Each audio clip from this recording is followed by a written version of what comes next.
প্রভাবশালী বিএনপির কেন্দ্রীয় নেতা ও সিলেট ২ আসনের সাবেক সংসদ সদস্য এম ইলিয়াস আলী ও তার গাড়ি চালক আনসার আলীকে ২০১২ সালের ১৭ এপ্রিল রাতে বনানীর রাস্তা থেকে অজ্ঞাত পরিচয় ব্যক্তিরা তুলে নেয়। এরপর ইলিয়াস আলীর পরিবার দীর্ঘ ১ যুগ ধরে সরকারের বিভিন্ন ব্যক্তি ও দপ্তরে যোগাযোগ করেও ইলিয়াস আলীর হদিস পাননি। জাতীয় দৈনিক আমার দেশের পড়াতে দৈনিক ইত্তেফাক এক প্রতিবেদনে এসব তথ্য তুলে ধরেছে। প্রতিবেদনে বলা হয় যে ৫ আগস্ট গণঅভ্যুত্থানে শেখ হাসিনার পতনের পর ইলিয়াস আলী গুম রহস্য আবারও আলোচনায় আসে। সম্প্রতি এই ঘটনার চাঞ্চল্যকর তথ্য উঠে আসে আন্তর্জাতিক অপরাধ ট্রাইব্যুনালে দেওয়া গ্রেপ্তার র্যাব সদস্য সার্জেন্ট তাহেরুল ইসলামের ১৬৪ ধারা স্বীকারোক্তিতে।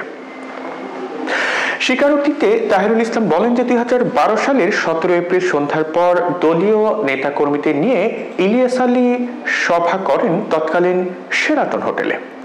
সভা শেষ করে রাত ১১টায় তিনি বের হন এবং গাড়িতে করে তার বাসায় ফিরছিলেন। ওই দিন জিয়াউল আহসানের নির্দেশে শেরাটন হোটেল থেকে তিনি ইলিয়াস আলীকে অনুসরণ করেন। মহাখালী পৌঁছার পর জিয়াউল আহসান নিজেই আরেকটি টিম নিয়ে ইলিয়াস আলীর গাড়ি অনুসরণ করতে থাকেন। ইলিয়াস আলীর গাড়ি বনানীর ২ নম্বর সড়কের বাসার সামনে পৌঁছার আগেই বনানীর সাউথ পয়েন্ট স্কুলের সামনে থেকে তাকে তুলে নেওয়া হয়। ইলিয়াস আলীর সঙ্গে তার ড্রাইভার আনসারকেও অপহরণ করা হয় ওই দিন। জবানবন্দিতে তিনি আরো বলেছেন যে আমার দায়িত্ব ছিল শেরাটন থেকে অনুসরণ এবং বেতার বার্তায় গতিপথ জিয়াউল স্যারকে জানানো। মহাখালী পৌঁছার পর ইলিয়াস আলীর গাড়ি সরাসরি অনুসরণ শুরু করেন জিয়ার টিম। পরে মহাখালী জলখাবার হোটেলের অদূরে বনানীর ২ নম্বর সড়কে ইলিয়াস আলীর গাড়িকে ধাক্কা দিয়ে থামানোর পর ড্রাইভার আনসার সহ ইলিয়াস আলীকে অপহরণ করে জিয়া টিমের সদস্যরা নিয়ে যায়। ট্রাইব্যুনাল সূত্রে জানা যাচ্ছে যে ইলিয়াস আলীকে হত্যা ছাড়াও র্যাবের জিয়াউল হাসানের কিলিং স্কোয়াডের এক সদস্য একদিনে ১১ জন এবং আরেক সদস্য ১৩ জনকে খুন করেছিল।